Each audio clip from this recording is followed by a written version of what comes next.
팬데믹과 함께 시작된 교회 개척. 집을 이사한 후에 재정적인 공급이 있었다. 어려울 때 도와주셨던 분들에게 신세를 갚고 인사할 수 있게 된 것도 참으로 주님의 은혜였다. 그러나 하나님은 더 큰 계획이 있으셨다. 2021년 초에 집에서 교회를 개척해서 예배를 시작했다. 첫 예배를 드리던 주일, 수십 년 동안 어지럼증 때문에 고생하시던 장모님의 병이 치유되었다. 마침 본문 말씀이 혈류증으로 고생하던 한 여인의 이야기였다. 주님의 인도하심으로 생각지도 못했던 교회 개척이 시작되었다. 사실 교회 개척이라기보다는 그저 제대로 예배드리고 싶은 마음뿐이었다. 우리 가족 7명을 중심으로 교회가 개척되었고 몇 명의 지체들이 합류했다. 태경 형제는 필자가 광야 생활하던 시절 아마도 2016년 봄이었던 것으로 기억한다. 브런치 카페를 오픈하기 전 일산 킨텍스 부근의 현대기아차 전시장 공사가 한창일 때 일주일 정도 닥트 공사 아르바이트를 했다. 당시에도 집에서 간단한 장비로 커피를 볶으면서 연습 중이었는데 같이 일하던 젊은 친구가 나이차가 많았지만 형님이라고 부르면서 잘 따랐다. 그리고 커피를 좋아하는 것이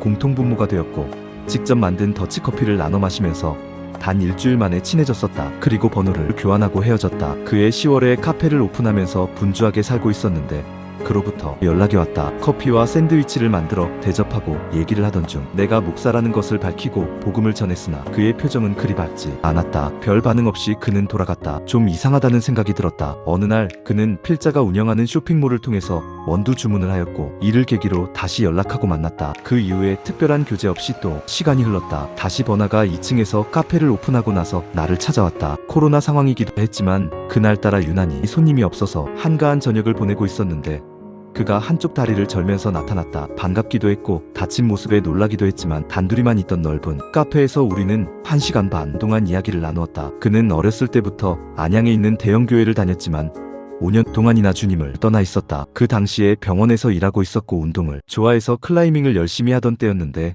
운동하다가 떨어져서 인대를 다쳤고 그 상태로 카페를 방문하게 된 것이었다. 그때 주님의 감동이 강하게 느껴졌고 그에게 다시 하나님의 사랑을 전하며 코로나 시기에 수상한 시절 가운데 주신 하나님의 마음과 마지막 때가 다가오고 있다는 것을 전해주었다. 그리고 그날 그는 5년간이나 떠나 있던 주님 품으로 다시 돌아왔다. 그 후에 커피를 배우면서 교회 개척에 합류했다. 밤샘 근무를 해야 해서 격주로 예배에 참석했다. 잠 한숨 못 자고 하얗게 밤을 새운 상태에서 예배드리는 모습에서 주님을 사랑하는 마음이 느껴졌다. 이렇게 한 영혼을 이어준 것은 커피와 카페라는 매개체였다. 커피를 공부하게 하신 이유가 이것이었을까? 조금은 알 것 같았다. 커피를 볶고 내리고 팔면서 사람이 연결된 것이었다. 천하보다 귀한 한 영혼이 주께 돌아올 때 주님은 얼마나 기쁘셨을까? 잃어버린 양을 찾아 헤매고 다니시는 목자의 모습이 떠오른다.